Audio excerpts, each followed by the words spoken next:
Thank you so much कि आप लोग आए हमको सुनने के लिए। सबसे इम्पोर्टेंट बात यह है कि सुबह सुबह थर्सडे मॉर्निंग हम सबको अपना अपना काम छोड़ के भी आना पड़ा है, but the cause is much bigger. मेरी मराठी बहुत ही ख़राब है, मैं बोलूँगी तो शायद आपको समझेगा भी नहीं, इसीलिए हिंदी इंग्लिश मिक्स करके बोलूँगी। हाउसवाइफ हूँ, ऑलमोस्ट 3 साल पहले सब कुछ छोड़ दिया। एजुकेशन वर्टिकल में ही मैंने काम किया है। 2008 में जब थाने में सेटल हुए थे, तो जिस थाने को सोच के सेटल हुए थे कि बच्चे कहाँ बड़े हो रहे हैं, जहाँ अच्छा रहेगा सब कुछ, वो चीज़ नहीं दिख रही है कि मैं बच्चों को दे पाऊंगी। घोड़बंदर रोड पे मैं रहती हूँ, हीरानंदानी में। पहले रोड वाइडनिंग, फिर फ्लाईओवर और अभी मेट्रो। मुझे बताइए, जिस नीयत से आदमी थाने में सेटल हुआ था वो क्या है। हमारे ग्रुप का पर्पस ये है कि एक जागरूकता लाएं। नहीं तो थाने में ज़्यादा करके लोग सुबह निकलते हैं काम पे, रात को आते हैं, ट्रैफिक को गाली देते हैं, सो जाते हैं। किसी ने जब तक उनके दरवाजे पे दस्तक नहीं दे रही है कोई मुसीबत, हम उस पर खड़े ही नहीं होते। हम एक प्लेटफॉर्म लाना चाहते हैं, कोई पॉलिटिकल नहीं, कोई कुछ नहीं। आओ यार, कम से कम थाने के लिए खड़े तो हो जाएं। थाने हमारा है, मिलके उसको अच्छा है और अच्छा करें, खराब तो ना होने दें। That is our agenda. बाकी अब नेने सर बताएंगे आप सब ना, आपका जब आप बताते हो तो आपका नाम बता के क्योंकि हमको आपका परिचय नहीं है। आप अपना नाम बताइए। नाम बोल के आप बताइए आपका। ओके, हाँ, मैं देखिए कोई बैकग्राउंड नहीं है तो I am like very new to this. मैं हिमानी वर्मा, हीरानंदानी एस्टेट, घोड़बंदर रोड में रहती हूँ। नो, मैं कहीं पे भी कनेक्टेड नहीं हूँ किसी के साथ, किसी पॉलिटिकल पार्टी या किसी एनजीओ के साथ अभी तक तो नहीं हूँ कनेक्टेड। ये वेकअप थानेकर वाला जो आइडिया था बहुत ही ज़्यादा अपीलिंग था, इस कारण से हम इसके साथ जुड़े हैं। अभी मैं LLB कर रही हूँ, सेकेंड ईयर कंप्लीट होने को आ गया है, रिजल्ट आया नहीं है बॉम्बे यूनिवर्सिटी तो वेटिंग, बस यही है। फिर Dayanand Nene sir will take ahead. Thank you so much.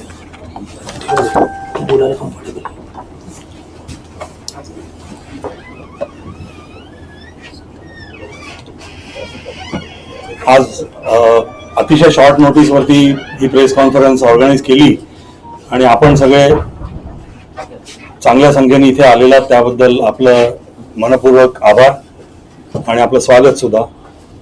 काल तुम्ही बघितलं असेल, ठाण्यावर 5-6 ठिकाणी वेकअप ठाणेकर असा एक मजकूर असलेले होर्डिंग आणि बॅनर्स लागले होते, ज्यांनी ठाणेकरांमध्ये मोठं कुतूहल निर्माण झालं होतं, कारण की त्याच्यावर दुसरं काहीच लिहिलं गेलं नव्हतं की हे काय भानगड आहे आणि कोणी लावले ते बॅनर्स, ज्याच्यावरती कोणाचं नाव नाही, काही नाही, फक्त वेकअप ठाणेकर हे 3 गोष्टी।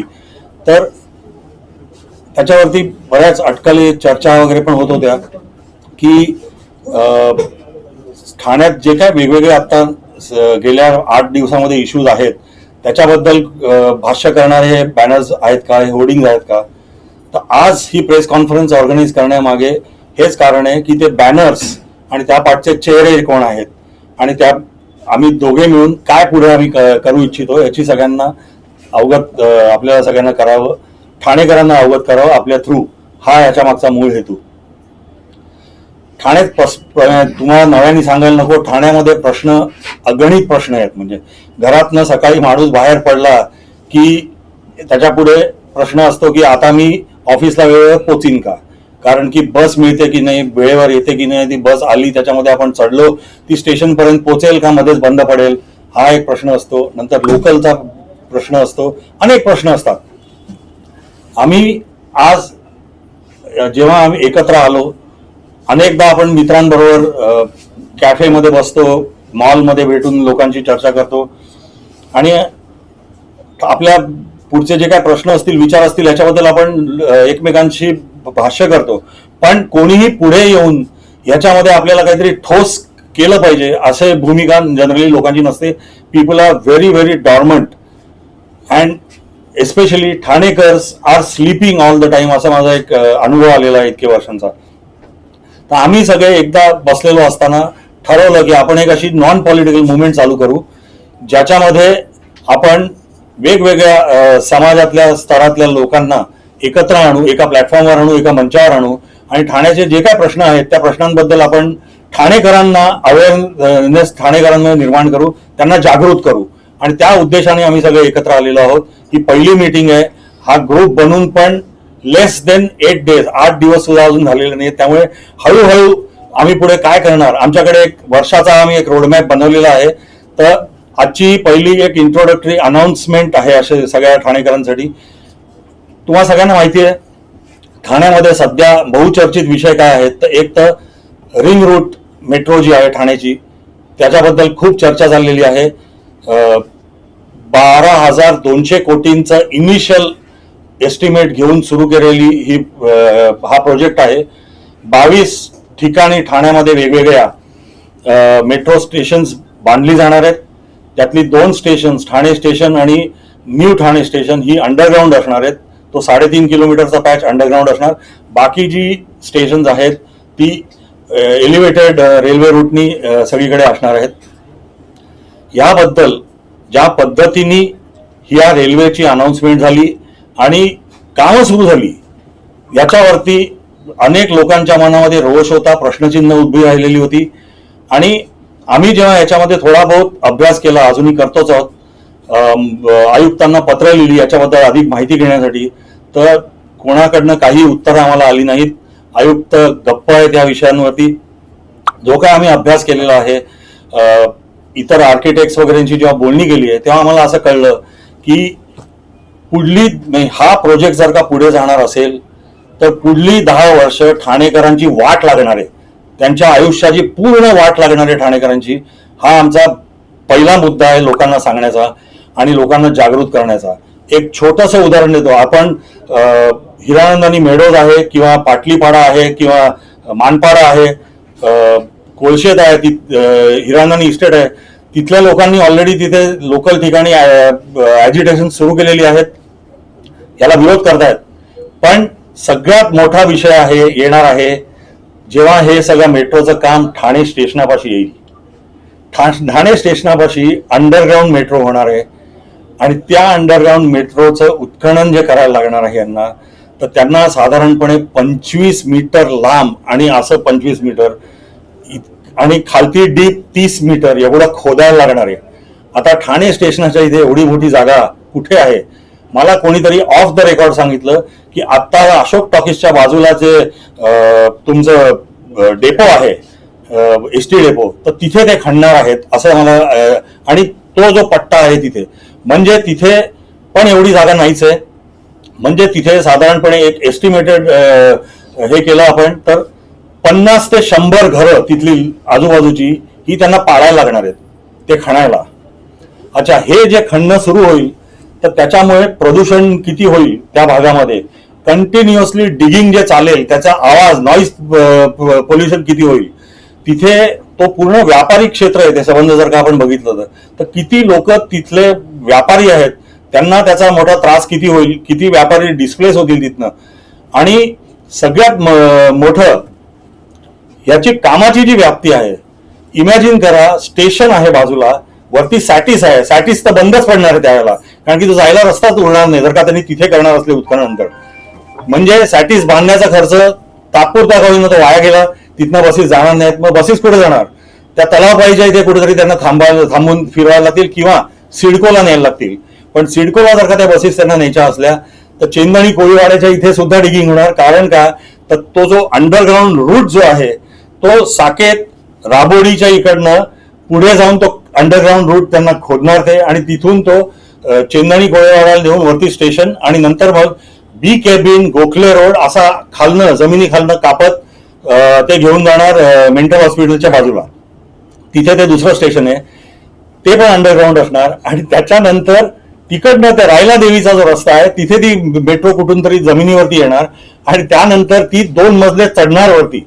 म्हणजे मी तुम्हाला जस्ट किती फॉल्टी प्लॅनिंग यांचं आहे किंवा हे कसं काय करणार आहे हे सुचतच नाही तुम्हाला की नेमकं आपल्या डोळ्यापुढे चित्र उभं करायला गेलं तर तुम्ही असा रॅम्प करणार का?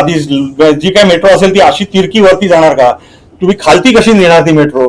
डिगिंग तुम्ही कुठून करणार? राबोडीच्या इथनं करणार, कळव्या ब्रिजच्या इथनं करणार, महागिरीच्या इथनं करणार?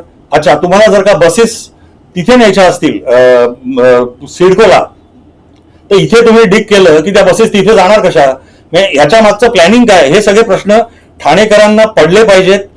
तिथल्या लोकांना आत्ता काहीही वाटत नाही, कारण का हे दुर्दैव आहे. महागिरी, साकेत या सगळ्या लोकांना या प्रश्नाबद्दल बिलकुल कुतूहल नाहीये. कारण की आता डिगिंग कुठे सुरू आहे, डिगिंग सुरू आहे काशीनाथ घाणेकरच्या इथे, डिगिंग सुरू आहे पाटलीपाड्याच्या इथे, डिगिंग सुरू आहे हिरांगणी इस्टेटच्या इथे. तर मला त्याचं काय, माझ्या इथे आलं की बघू, पण जे आज तिथे त्यांचे हाल होणार आहेत तेच उद्या तुमचे हाल होणार आहेत. आणि असे दुसरं एक उदाहरण देतो, लोकमान्य नगर, वागळे, किती छोटे छोटे रस्ते आहेत जिथनं ऍक्च्युली आता वागळे डेपोच्या बाजूनी ही मेट्रो जाणार असं म्हणतात. तर वागळे डेपोतनं जेव्हा एखादी बस बाहेर पडते त्या गल्लीमध्ये येते त्यावेळेला तिथे ट्रॅफिक जॅम होतो, कारण की दुसऱ्या बाजूनी दुसरी बस आली तर हलायलाच जागा नसते लोकांना. आता त्याच्यामध्ये समजा इमॅजिन करा एक पिलर आला तो मेट्रोचा, तर किती वाट लागेल तिथल्या ट्रॅफिकची आणि तिथल्या लोकांच्या ह्याची सगळ्याची. तर असे एक एक जे विषय आहेत हे आम्ही लोकांपुढे घेऊन जाणार, लोकांना समजावणार आहोत. एक इनिशियल टार्गेट असं आहे की आम्ही सगळ्या ठाणेकरांसाठी 1,00,000 लोकांपर्यंत पोहोचण्यासाठी आम्ही पत्र बनवणार आहोत या मेट्रो विषयावर, प्रत्येक विषयावरती मेट्रो सुरुवातीला, आणि ती सगळ्यांच्या घरोघरी पोचती करावी असा एक प्लॅन चाललाय. तो लॉजिस्टिक्स त्याच्या अजूनही वर्कआउट करायला लागतील आम्हाला. तर हा एक मेट्रोचा विषय झाला. दुसरा जो इमिजिएट आत्ता आलेला एक विषय आहे लोकांच्या ह्याच्यामध्ये आहे, आणि आज फेसबुकवरती आणि एक्सवरती देवेंद्र फडणवीसांचं त्याच्यावरती स्टेटमेंट पण आहे, तो आहे अमेझॉन वेब सर्व्हिसेसचा. अमेझॉन वेब सर्व्हिसेस बायकुममध्ये 54 एकरच्या जागेमध्ये एक हायपर स्केल डेटा सेंटर उभं करत आहे, त्याला परवानगी दिलेली आहे आणि त्याचं तिथे बांधकाम सुरू पण झालेलं आहे. देवेंद्र फडणवीसांचं आज जर का तुम्ही स्टेटमेंट बघितलं तर त्याच्यामध्ये त्यांनी वेलकम केलं अमेझॉनला, वेलकम करावं. डेव्हलपमेंटसाठी परदेशी कंपन्या जर का येऊन गुंतवणूक करणार असतील, त्याचा फायदा होणार असेल तर ठीक आहे, जरूर यावा, त्याच्याबद्दल एव्हरीबडी इज वेलकमिंग दॅट. पण बायकून त्यांनी का निवडलं हा मोठा प्रश्नचिन्ह आहे. कारण की अमेझॉन बद्दल डिटेल मध्ये सांगत नाही, ते खूप पेपरमध्ये येतं, चर्चा होते, तुम्हाला सगळ्यांना माहिती आहे.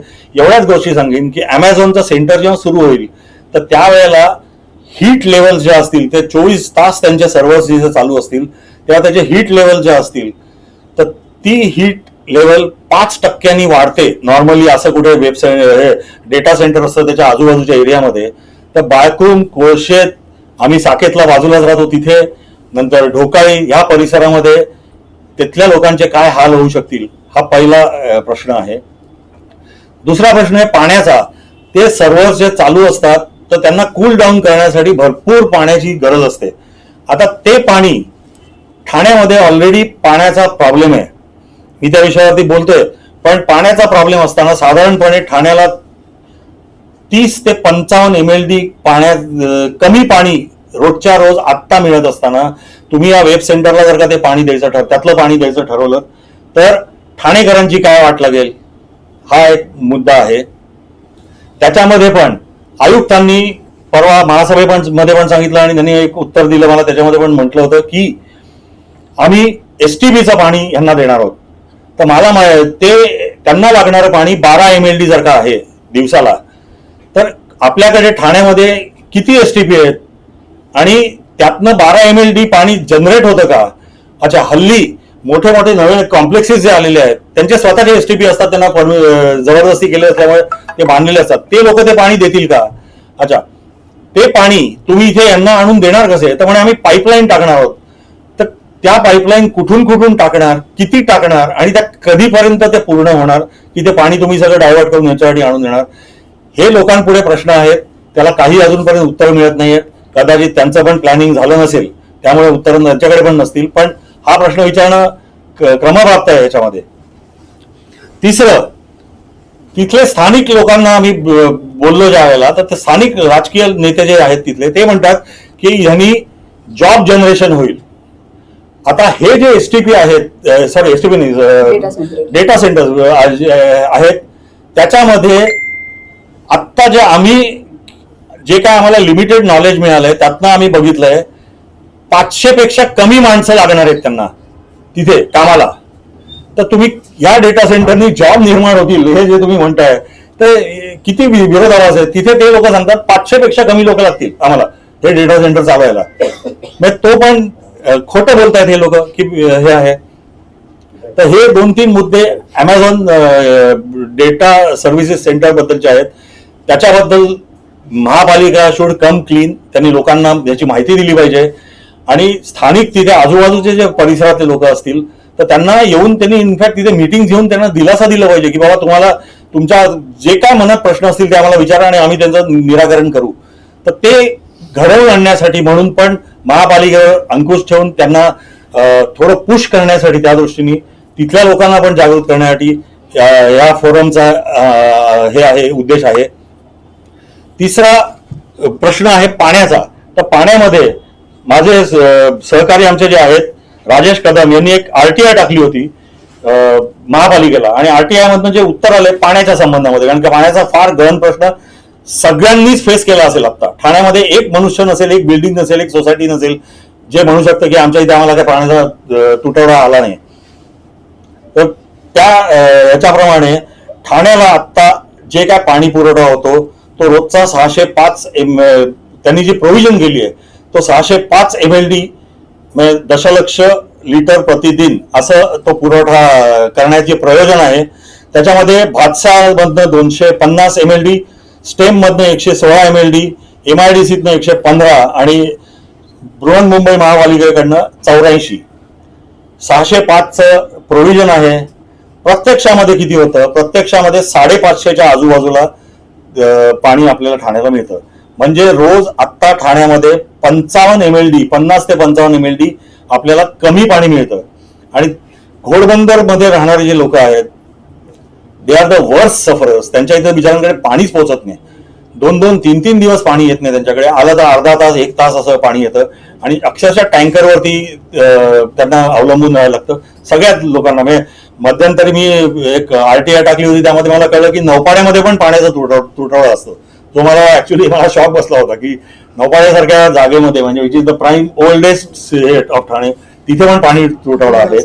तर ह्या पाण्याच्या तुटवड्यासंबंधी महापालिकेचं काय धोरण आहे, ते कसं काय याचं सगळ्याचं नियोजन करणार आहेत ह्याची पण माहिती आपल्याला यांनी दिली पाहिजे महापालिकेने.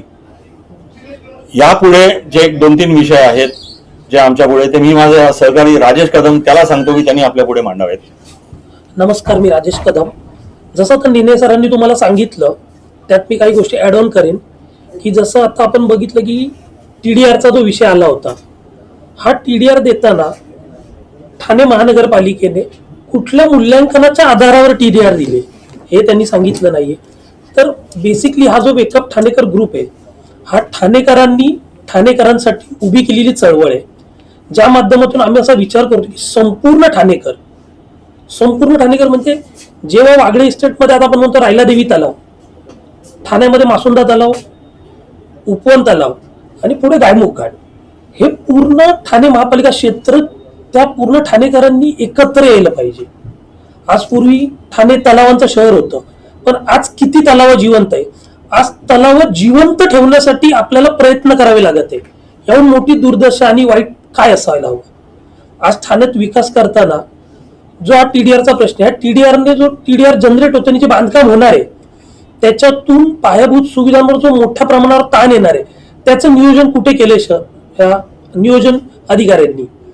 त्यामुळे आम्ही इथे प्रश्न उपस्थित करायला आलोय, लोकांना जागे करायला आलोय की मूळ मुद्दा म्हणजे ना ठाणेकराला यांनी बिझी करून ठेवलंय. ट्रॅफिक, वॉटर, गटर, मीटर या प्रश्नांमधून तो बाहेरच येत नाहीये.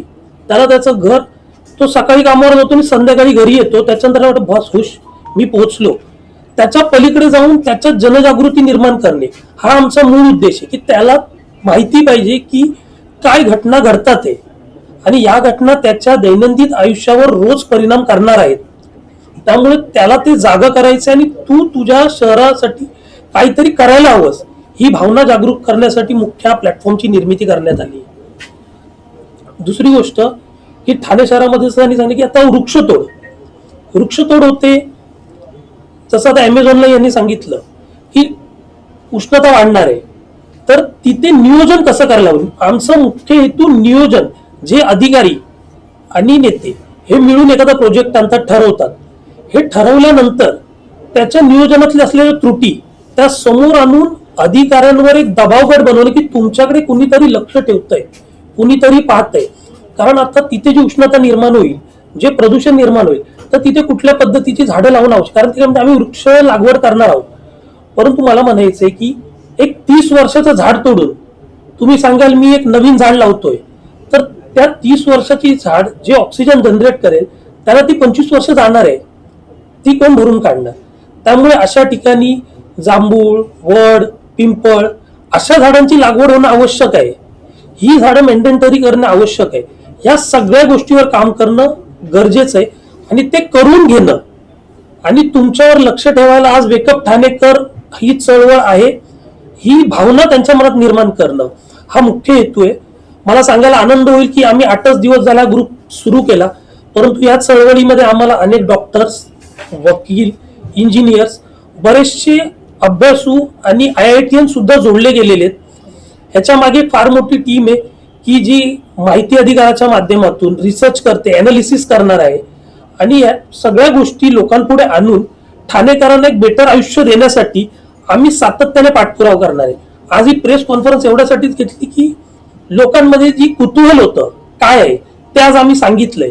पण ह्याच सोबत भविष्यातही अनेक चळवळी होणार आहेत, त्यात ठाणेकरांनी जुडावं, सामील व्हावं. तुम्हाला जर आमच्या बरोबर येता येत नसेल तर सोशल मीडियावर व्यक्त व्हा, तुम्ही कमेंटच्या माध्यमातून व्यक्त व्हा. ज्याला कमेंट नाही करतात त्याने शेअर करा, ज्या माध्यमातून या गोष्टी लोकांपर्यंत पोहोचतील आणि ह्या तुमच्यापर्यंत पोहोचणे हाच मूळ उद्देश आहे. आम्ही लढतोय, तुम्हाला ज्या पद्धतीने आम्हाला जोडता येईल, आपल्या शहरासाठी काहीतरी चांगलं करता येईल त्या भूमिकेला पाठिंबा द्या, हीच विनंती करण्यासाठी आज आम्ही तुमच्या समोर आलेलो आहोत. भविष्यामध्ये सुद्धा ठाणेकरांसाठी आंदोलनं, त्याचबरोबर छोटे छोटे उपक्रम की तुम्ही आपण ठाणेकरांसाठी काय केले पाहिजे, हे सर्व उपक्रम घेऊन आम्ही ठाणेकरांना सामोरे जाणार आहोत. तरी माझी सर्व ठाणेकरांना विनंती आहे तुमच्या माध्यमातून की कृपया सर्वांनी या उपक्रमात सामील व्हा, अशी मी आपल्याला विनंती करतो. एक फक्त सांगायचं आहे की आम्हाला सगळेच जण विचारते की तुमची पॉलिटिकल अफिलिएशन्स काय आहेत. पॉलिटिकल अफिलिएशन्स असणं नसणं हा काही गुन्हा किंवा हे नाहीये. आम्ही नाही आहोत, पण we want everybody to join us. आम्हाला शिवसैनिक पाहिजेत, आम्हाला राष्ट्रवादी पाहिजे, आम्हाला मार्क्सिस्ट पाहिजे, सगळे पाहिजेत, कारण आपण पहिले सगळे ठाणेकर आहोत. हा प्रॉब्लेम आमच्या आधी तुम्हाला जास्ती माहिती आहे, म्हणजे पत्रकारांना हे सगळे प्रॉब्लेम त्याच्यावरती सोल्युशनही माहिती आहेत. तर हा नुसता पॉलिटिक्स पुरता मर्यादित न ठेवता आपल्याला हा आपल्या सगळ्यांच्या हिताचा, आपल्या मुलांसाठी आपण काय देऊन जाणार आहोत, कोणतं शहर आपण देणार आहोत, त्याचा विचार करून आपण सगळे एकत्र यायला पाहिजे. आम्हाला तुमची याच्यात मदत पाहिजे, आम्हाला सर्व पक्षाच्या लोकांची याच्यात मदत पाहिजे. We want all of your help. Thank you. Thank you, media, for your presence and all the journalists. Okay.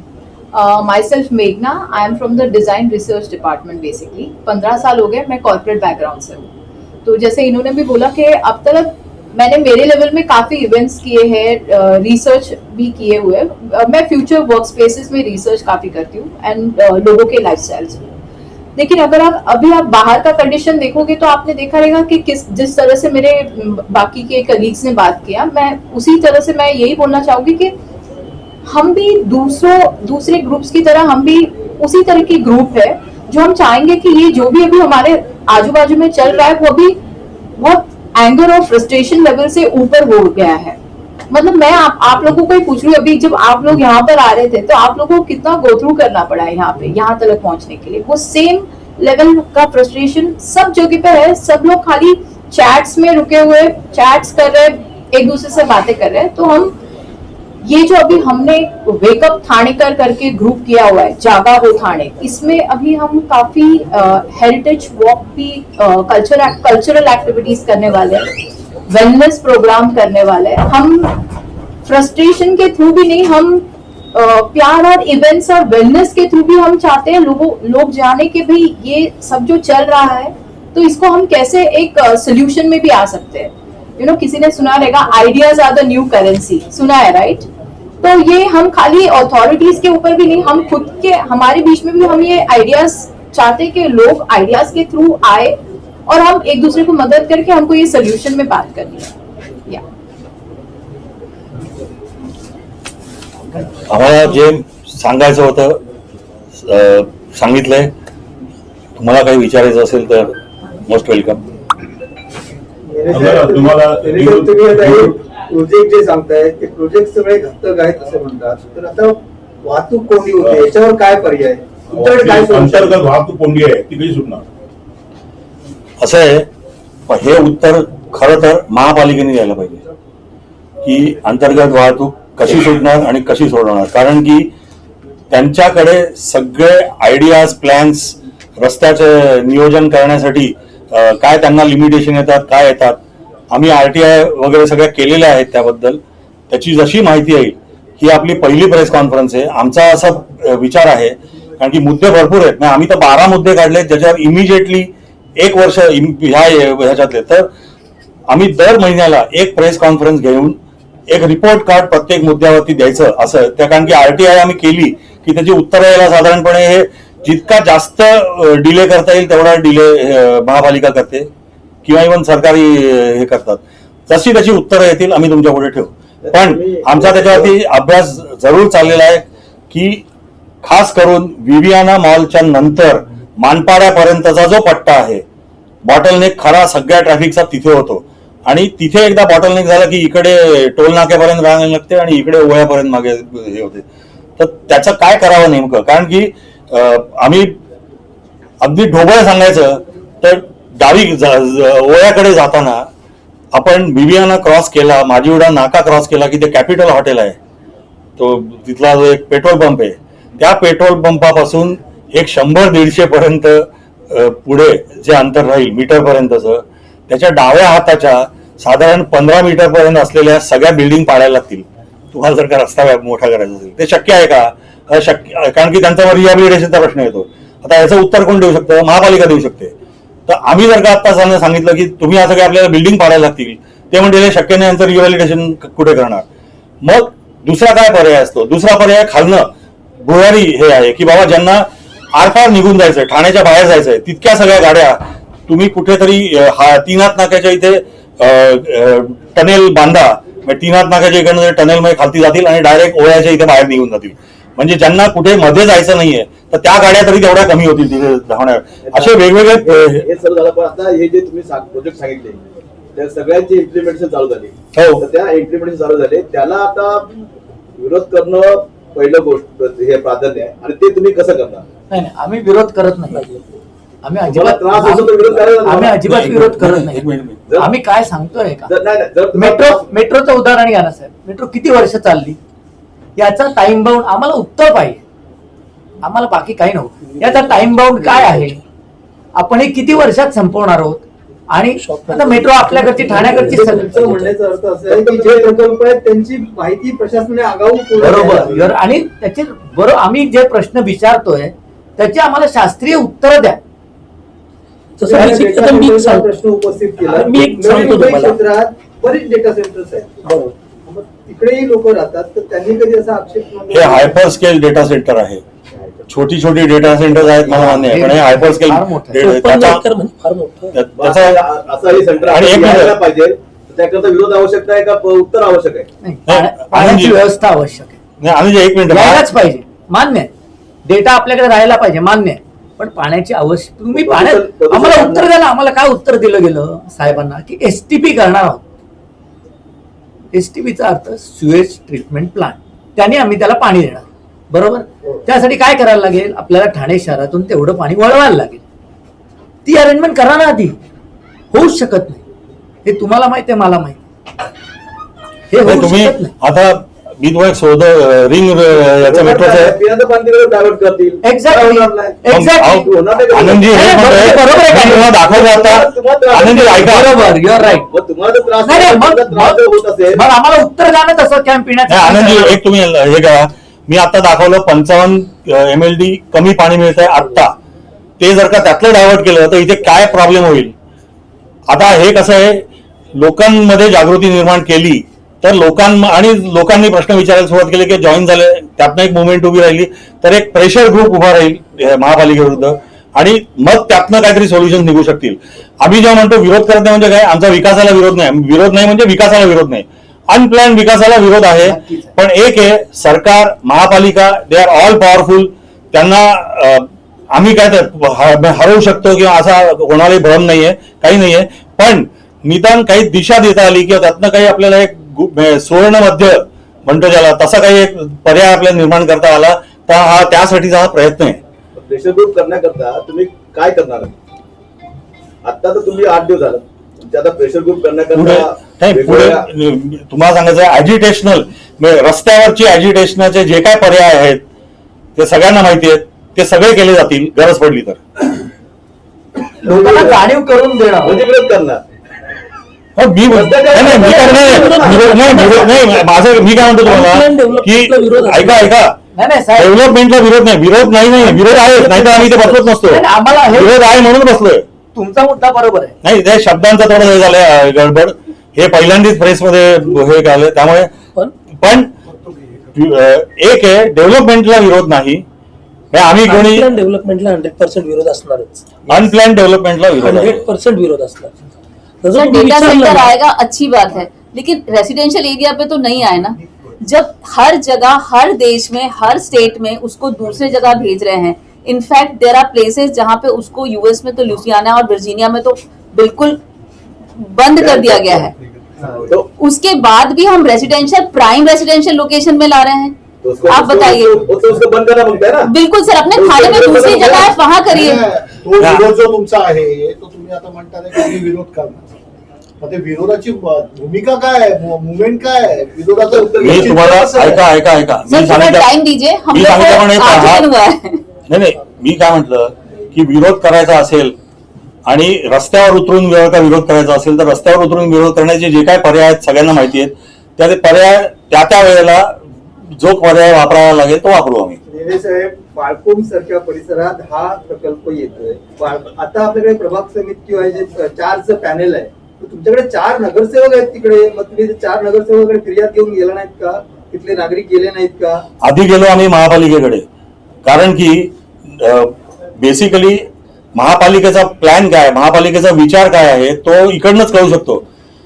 आम्ही कोणाबद्दल बोलू इच्छित नाही, पण माझा अनुभव असा आहे की अनेक नगरसेवकांनाही माहित नसतं की आपल्या शहरामध्ये प्रॉब्लेम नेमके काय आहेत ते. तर त्यामुळे माहिती कुठून मिळणार, इकडनंच मिळणार. त्यामुळे आम्ही पहिले अप्रोच कोणाला केलं, आरटीआय कोणाला केली, पत्र कोणाला लिहिली, तर आयुक्तांना लिहिली पत्र, आरटीआय महापालिकेला केल्या. त्याची उत्तरं आता येतील. मी म्हटल्याप्रमाणे 8 दिवसच झालेत ग्रुप बनून, तर जशी उत्तरं येतील आम्ही month two month report card सारखं देत जाऊ तुम्हाला. त्या परिसरातल्या नगरसेवकांना हे माहितीच नाहीये का? मला माहित नाही, त्यांना माहिती आहे की नाही. त्यांनी विरोध का नाही केलाय त्यांनाच विचारायला हवं. आम्हाला ही जर गोष्ट त्यांना माहिती आहे आणि ते विरोध करत नसतील तर त्यांना त्यांच्या प्रभागातील नागरिकांची काळजी नाहीये, स्पष्ट. नाही ते आम्ही आता त्यांनी म्हणून बघावं. असं आहे की ते एकावर शब्दावर शब्द होत जातो, त्यामुळे आता त्याच्याबद्दल मी काही बोलत नाही. इंटरॅक्शन करा. बरोबर आहे. नाही, पण मी तुम्हाला एक उदाहरण हे सांगतो. अगदी गुगलमध्ये जाऊन बघितलं तरी 2018 पासून मी कितीतरी पत्र लिहिली. हे मध्ये त्यांनी 6 महिन्याचा स्टॉप ऑर्डर पण दिलेली होती की जोपर्यंत पाणी आणि घनकचराचा निचरा ह्याचे तुम्हाला सोल्युशन मिळत नाही तोपर्यंत तुम्ही नव्या इमारतींना, नव्या प्लॅन्सना मंजुरी देऊ नका. आणि 2000 तुम्ही गुगल करून बघा, माझं तिथे मी पत्र लिहायचा उल्लेख आहे. महापालिकेने 6 महिने स्टॉप पण केलं होतं. मी त्यांना मुंबईचं उदाहरण दिलं होतं की मुंबईमध्ये रिडेव्हलपमेंटच्या बिल्डिंग होतात, नव्या बिल्डिंग कुठच्याही परवानगी मिळत नाही, तर त्या धर्तीवरती तुम्ही इथे काहीतरी करा. पण 6 महिन्यानंतर राजकीय चक्र फिरतात जी आमच्या सामान्य नागरिकांच्या आवाक्याबाहेरची असतात, आणि तशी फिरली आणि ते चालू झालं पुन्हा. आणि अनप्लॅन जे आम्ही म्हणतो तर ते त्याच वेळी की घोडबंदर केवढा वाढलाय तुम्हाला सगळ्यांना माहिती हो. उपक्रम चांगला आहे, वेगळा आहे. पण त्याआधी म्हणून मी म्हटलं की पहिलं वेकअप लोकल कॉर्पोरेटर्स, देन ठाणेकर. नहीं सर, ग्राउंड तुमचा पॉईंट बरोबर आहे, ते पण करू आम्ही त्यांनाही जाऊन ते पण भेटू. करू. आराखडा कसा असेल, म्हणजे हे आता आपण ग्रुप फॉर्म केला म्हणजे काहीतरी विचार करूनच आपण केलं. बरोबर. म्हणजे सगळा अभ्यास करून केला. मग तुमचा आराखडा कशा पद्धतीने असेल त्याचे? आमच्याकडे 1 वर्षाचा रोडमॅप आहे, ज्याच्यामध्ये सुरुवातीला पहिले 3 महिने हा लोकांमध्ये अवेअरनेस क्रिएट करणं आणि मॅक्सिमम माहिती जी काय शासनाकडनं घ्यायची असेल किंवा महापालिकेकडनं घ्यायची असेल ती जमा करणं हे राहील. आणि ती जी काय माहिती येईल त्याच्यावरती मग एक स्टेप पुढे आम्ही कशी जाऊ. मी अगदी वर्स्ट केस सिनेरिओ मध्ये कुठे PIL टाकायला लागणार आहे आम्हाला, तर ते पण तेव्हाच कळेल जेव्हा मला हातात माहिती येईल की नेमकं प्रत्येक प्रोजेक्ट किंवा जो काय आम्ही विषय घेतोय तर त्याच्यावरती शासनाचं भूमिका काय किंवा टीएमसीची भूमिका काय. तर तुम्ही बोलता आम्ही विरोध करणार नाही, परंतु दुसऱ्या बैठक तुम्ही सगळ्या माहिती गोळा करणार, लोकांना जागरूक करणार, तोपर्यंत ते सगळं काम होऊन जाईल. जर तुम्ही विरोधच नाही मी 3 महिने म्हटलं काय अवेअरनेस 3 महिने पहिले आणि हे कार्यक्रम व्हायला रिंग मेट्रो मी अगदी तुम्हाला प्रश्न विचारतो, तुम्ही सगळे अनुभवी आहात आमच्यापेक्षा जास्ती. त्यांनी डिक्लेअर काय केलंय की 2029 पर्यंत रिंग मेट्रो आम्ही पूर्ण करू, हे त्यांचं ऑफिशियल स्टेटमेंट आहे. आयला ही जी खरी वर्ण मेट्रो येते ती गेले 2 वर्ष झाली त्यांची काय हार तुरे नंतर पाहणी दौरे उद्घाटन दौरे सगळे करून झाले, 2 वर्ष अजून ती सुरू होत नाहीये. आणि आता सुरू करण्याचं लेटेस्ट डेट त्यांनी डिसेंबर दिली आहे, ती पण फक्त कॅडबरी पर्यंत. तर ट्रॅक रेकॉर्ड बघा यांचा काय आहे तो, की त्यांना आहेत ते प्रोजेक्ट वेळेवर पूर्ण करता येणार नाही, तर हा 2029 पर्यंत नक्कीच होणार नाही. हे जे माझा अंदाज असा आहे की हा 10 वर्षाचा प्रोजेक्ट होईल आणि 12,200चा जे इनिशियल एस्टिमेट आहे ते 25,000 कोटीवरती जाईल. हा सगळा ट्रॅक रेकॉर्ड आहे आणि त्याच्यावरनं आम्ही बोलतोय तुमच्याशी. तर हे सगळं लोकांना माहिती पडलं पाहिजे. आता त्यातनं लोक कसे रिॲक्ट करतील ते आता आम्ही सांगू शकत नाही, पण निदान लोकांचं फ्रस्ट्रेशन, लोकांचं मनातले डिप्रेशन किंवा जी निगेटिव्ह हे असते तर त्याला काहीतरी चॅनल दिला पाहिजे, तुम्ही चॅनलाइज केलं पाहिजे. तर तो हा एक प्रयत्न आहे to channelize the feeling of the society. हे बघ, कुठलीही एखादी चळवळ किंवा मुवमेंट सुरू होते तर त्यावेळेला लोकांच्या मनामध्ये पहिला विचार येतो किंवा त्यांच्यावरती आरोप होतात की तुम्ही विकास थांबवण्यासाठी हे सगळं ॲजिटेशन करतायत. आमचं जे ॲजिटेशन आहे, आमची जी मुवमेंट आहे आताची, त्यात आमची भूमिका स्पष्ट आहे की आमचा विकासाला विरोध नाही, विकास हा झालाच पाहिजे, पण तो प्लॅन्ड विकास झाला पाहिजे, अनप्लॅन्ड विकास होता कामा नये. गेल्या 25 वर्षामध्ये ठाणं जे ओबडधोबड ज्या पद्धतीने वाढलेलं आहे ते सगळं ते जे डेव्हलपमेंट म्हणू आपण तर ते अनप्लॅन्ड डेव्हलपमेंट आहे. कारण की बिल्डिंग्स खूप झाल्या आहेत, कॉन्क्रीटची जंगलं उभी राहिली आहेत, हिरवं जो ज्याला फॉरेस्ट म्हणतो आपण ते सगळं काय म्हणतो आपण ऱ्हास झालाय त्यांचा. विजेचा प्रश्न लोकांचा सुटलेला नाहीये, पाण्याचा प्रश्न बिकट होत चाललेला आहे, ट्रॅफिक रस्त्यावरती एवढा वाढलेला आहे की घरातनं निघाल्यानंतर ओळ्यापासून तुम्हाला 3 नाक्यापर्यंत यायला 1.5 तास लागतो. तर हे सगळं अनप्लॅन डेव्हलपमेंट झाल्यामुळे हे विषय सगळे उभे राहिलेले आहेत.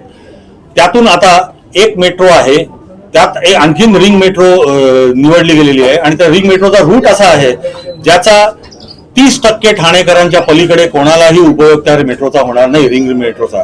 आणि त्यांनी जे डीपीआर मध्ये दिलंय की 6-6.5 लाख प्रवासी रोज या मेट्रोचा लाभ घेतील. मला हे असं होईल असं बिलकुल वाटत नाहीये. किती होईल नेमकं मी आता गेस नाही करत, पण 6-6.5 लाख प्रवासी ही रिंग मेट्रोचा जो रूट आहे तो रूट बघून मी सांगू शकतो की 6-6.5 लाख हे नाहीये. आज आम्ही वेकअप ठाणेकर हे व्यासपीठ सर्वसामान्य ठाणेकरांसाठी उपलब्ध करून दिलं, ही घोषणा करण्यासाठी आलो. लोकांमध्ये कुतूहलता होती की वेकअप ठाणेकर म्हणजे कोण आहेत, तर हे चेहरे आज आम्ही तुमच्या समोर आणले. हे व्यासपीठ ठाणेकरांनी ठाणेकरांच्या चळवळीसाठी उभारलेलं व्यासपीठ आहे. तिथून लोकांचे प्रश्न सोडवण्याचा पूर्ण प्रयत्न केला जाईल. नियोजन शून्य विकासावर प्रत्येक वेळी बोट ठेवलं जाईल, आवाज उचलला जाईल. जसं आपण म्हणालात की वाहतूक कोंडी, आज मेट्रोचं 4चं काम सुरू आहे, घोडबंदरला रस्ता रुंदीकरणची कामं सुरू आहेत, कोस्टल रोडचं काम सुरू आहे. एक प्रकल्प पूर्ण व्हायच्या अगोदरच दुसऱ्या प्रकल्पाची घोषणा आणि नुसती घोषणा आहे तर त्याचं काम सुरू होते. त्यामुळे ठाण्यामध्ये सातत्याने खोदकाम होत आहे आणि मग ट्रॅफिक वाढतंय. तुम्ही हीच कामं नियोजन पद्धतीने का करत नाही? एक प्रोजेक्ट सुरू नसताना दुसऱ्या प्रकल्पाची उद्घाटन करण्याची घाई का? या गोष्टी ठाणेकरांपर्यंत जाव्यात. आज नागरी वस्तीमध्ये अमेझॉन सारखं डेटा सेंटर येते. अमेझॉन म्हणजे लोकांना फक्त अमेझॉन माहिती आहे, पण डेटा सेंटर नावाचा प्रकार काय आहे, तिथे काय होणार आहे, तिथे किती पाणी लागणार आहे, किती वीज लागणार आहे, आज त्याच्यामुळे जी वीज जनरेट होणार आहे. आज लोडशेडिंग सुरू झाले, भविष्यामध्ये ठाण्यात लोडशेडिंग होऊ शकतं, पाण्याची टंचाई होऊ शकते. आज ठाण्याला 50 MLD जर पाणी कमी आहे आणि जर आपण MIDC स्टेमवर अवलंबून आहोत, भविष्यामध्ये वागळे इस्टेटमध्ये ज्या पद्धतीने MIDC वाढत चालली आहे, उद्या तिथून थोडंसंही पाणी कपात झालं तर ठाण्यामध्ये हाहाकार माजेल. आजही अनेक ठिकाणी उच्च घोडबंदर सारख्या शहरांमध्ये आपण बघितलं त्या भागात टँकरने पाणी मागवावं लागत आहे. तर आम्ही लोकांना याचसाठी जागृत करायला आलो की ही तुझ्या दैनंदिन आयुष्यात ज्या घडामोडी घडणार आहेत आणि ज्याचा तुला त्रास होणार आहे त्या व्यासपीठाला एक हक्काचा आवाज देण्यासाठी हे व्यासपीठ उभं आहे. तुमच्या समस्यासाठी भांडणारं हे व्यासपीठ उभं आहे. तर तुम्ही या, जॉईन करा आणि आम्ही तुम्हाला सांगतो तथ्य आधारित माहिती घेऊन आणि अभ्यासपूर्वक विरोध करणार आहोत. विरोध हा डेव्हलपमेंटला नसणार आहे, तर नियोजन म्हणजे डेव्हलपमेंटच्या आड जे चालू आहे आणि अनप्लॅन डेव्हलपमेंट जी सुरू आहे त्याला विरोध असणार आहे. त्याच्या पलीकडे जाऊन हा विरोध नसणार आहे.